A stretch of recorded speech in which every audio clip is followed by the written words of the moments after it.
Sí perdió a conocer nuevas conversaciones extraídas del teléfono de Luis Hermosilla. Ahora se revelan influencias del abogado para favorecer el nombramiento de algunos jueces en la Corte de Apelaciones y la Corte Suprema.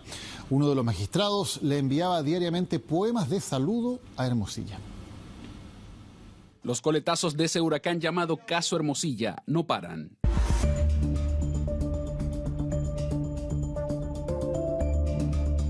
Una arista nueva se destapa y se aloja aquí, en el Poder Judicial. El año 2021 me incluyeron en otra terna y ahí me nombraron, ya casi terminado el gobierno del presidente Piñera. Y ahí también me ayudó Luis. Él hizo el intento de ayudarme y resultó. Claro que sí. CIPER revela nuevos datos de los mensajes encontrados por la Fiscalía en el celular de Luis Hermosilla. Lo que acaba de escuchar pertenece a la explicación que Antonio Ulloa, ministro de la Corte de Apelaciones de Santiago, da a ese medio sobre conversaciones sostenidas con el abogado y que dejarían ver presuntas influencias ejercidas por Hermosilla sobre el Poder Judicial, presidencia de Sebastián Piñera y el Senado en el nombramiento de ministros. Yo a Luis lo conozco desde hace unos 4 o 5 años, cuando yo era ministro en Copiapó. Y en esa oportunidad postulé como ministro a Santiago, quedé en la terna. Y ahí un amigo me dijo, tengo contacto con Luis Hermosilla y él te puede ayudar para que te nombre el presidente Piñera o el ministro de Justicia, el señor Larraín. Y bueno, ahí lo conocí, pero me fue mal en esa terna, no me nombraron. Dice el ministro de la Corte de Apelaciones de Santiago, según CIPER, que de hecho diariamente envía saludos a Hermosilla a través de poemas y que ha coincidido con él en reuniones sociales, pero descarta a su vez una relación de confianza. Critica el sistema de nombramientos y asegura que las ayudas externas siempre existirán, a lo menos hasta que eso cambie. Influencias o no, el mundo político reacciona ante una discusión que por ahora no constituiría delito. Nosotros ratificamos los nombres que propone el presidente de la República. Quizás por eso, insisto, hay que establecer, como se propuso en el proceso constituyente, una instancia previa, que evalúe la aptitud de los candidatos y que no descanse este proceso 100% en el poder político. Y yo creo que los diálogos que ocurren pueden tener o no un impacto en la decisión final.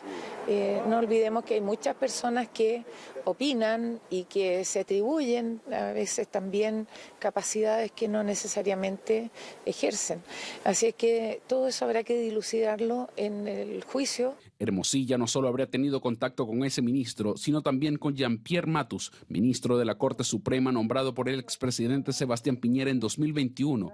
Antes de su nombramiento, la polémica por sus vínculos profesionales con el ejército al defender al responsable de intercepciones telefónicas se instaló.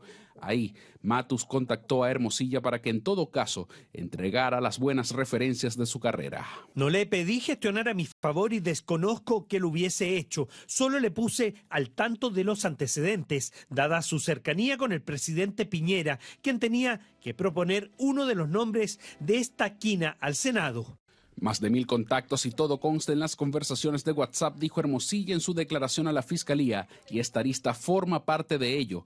Amplia red de contactos que no solo alcanzó al ex jefe de la Policía de Investigaciones, sino también al Poder Judicial en el gobierno, son cautelosos. Es súper importante que todas las investigaciones que está llevando adelante el Ministerio Público se hagan con celeridad, como así ha estado ocurriendo, y se puedan establecer y acreditar los hechos que no corresponden a la legislación vigente. Por supuesto que es negativo para el país que casos como este se hayan producido. Lo bueno es que se conocen hoy día, se están investigando y se tienen que sancionar debidamente. 131 días han pasado desde que se develó el audio que ponía en jaque la probidad en el Servicio de Impuestos Internos, que ha avanzado con Sergio Muñoz en prisión preventiva y que ahora toca de cerca la puerta de los tribunales. Todo una caja de Pandora, han dicho en el mundo político. Durante estos días se está llevando a cabo el juicio oral contra el oncólogo Manuel Álvarez, quien ya fue condenado por abusar sexualmente de una mujer con cáncer terminal en Punta Arenas. Ahora en Santiago se le imputa el mismo delito contra otras 2 pacientes. Una de ellas falleció el año pasado, pero alcanzó a dejar una declaración de casi 4 horas para que fuera exhibida durante el juicio. Empezamos a averiguar quién era la persona, quién era la eminencia. Y este gallo era el que nombraban una y otra vez. Manuel Álvarez, Manuel Álvarez, Manuel Álvarez. Sentía que este gallo era básicamente su salvador, no podía no quedarse con él.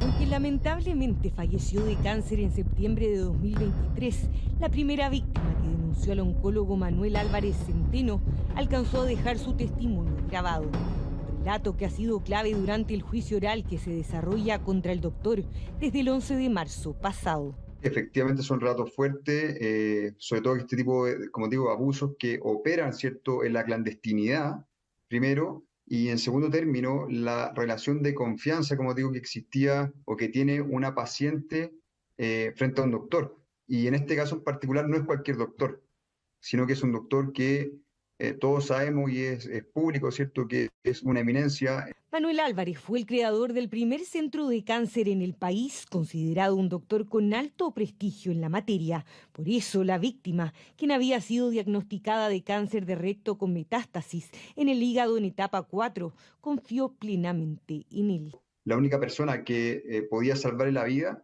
era él. Y evidentemente el relato de ella es crudo. Ella dice que ella prefería ser abusada, pero vivir. Y los abusos comenzaron de manera inmediata. Fueron increciendo, eso sí. En un principio me dijo, lo siento, que es extraño. Esto es un procedimiento que no me resulta normal de un doctor. Según la investigación de la Fiscalía, Manuel Álvarez Centeno aprovechó la incapacidad física de la víctima para oponerse, abusándola sexualmente de manera reiterada entre los años 2016 y 2017, periodo en que ella debió hospitalizarse en la clínica Las Condes, donde permaneció en estado de especial vulnerabilidad. Una forma partía como un tipo de examen, entre comillas, que empezaba a convertirse en una situación de abuso. Desde un momento de frente a frente, él abusaba sexualmente de ella. ¿Como por la espalda? Sí. Si no habían cámaras, lo hacía básicamente dentro de la habitación, y si no, en algunas ocasiones lo hizo en el baño. ¿Y tu mamá le decía algo al doctor o no se atrevía? Básicamente él no. No, por favor, no, doctor. Cuando tu vida está en juego, yo entiendo que no podía hacer mucho. Sentía que este gallo era básicamente su salvador. El ex jefe de oncología de la clínica Las Condes fue condenado el año pasado en Punta Arenas por abusar de otra mujer con cáncer terminal en medio de una visita domiciliaria en 2019. Ahora en Santiago está siendo acusado por la Fiscalía Oriente de cometer delitos de abuso sexual contra 2 pacientes. Creemos y entendemos que igual se debe tener presente que existe una conducta anterior, ¿cierto? Y por cierto, que son víctimas que describen un mismo modus operandi, ¿cierto?, de cómo se produce el abuso sexual. Y lo más interesante de todo, que son víctimas que no se conocen entre sí. Por tanto, difícilmente se pueden haber puesto de acuerdo para declarar algo o por cuál sería el motivo de que quisieran perjudicarlo. No existe, porque son víctimas, insisto, que no se conocen entre sí. Doctor, ¿qué le parece el comienzo de este juicio? Doctor, finalmente dio declaraciones. No voy a hacer declaraciones todavía. Gracias. ¿Cuáles son las expectativas para este juicio? No voy a hacer declaraciones todavía, por favor. Hasta ahora ya han declarado más de 7 testigos en el juicio oral contra Manuel Álvarez. Sin embargo, aún faltan más testimonios de otras mujeres que también sufrieron los mismos abusos. En el Centro del Cáncer de la Católica yo conocí al doctor Álvarez, que fue mi médico de cabecera. Todo el mundo hablaba de él como el seco, el dios, no sé, una cosa así. Obviamente uno se entrega cuando tienes todas las referencias. En esa época usaba una prótesis y cerró las cortinas de la habitación. Me dijo que me iba a examinar los huesos. Hizo ponerme encima de la camilla en forma perpendicular, como con los brazos hacia adelante. Lo empecé a sentir demasiado cerca de mi trasero, por decirlo así. Y él estaba con sus genitales muy calientes. La mujer, que hoy figura como testigo en la causa porque su caso ya prescribió, quedó en shock. Bloqueó el episodio por años, tal como le sucedió a otras mujeres. Yo me atreví a denunciar leyendo artículos con otras mujeres más valientes que yo, que salieron antes a contar lo que les había pasado.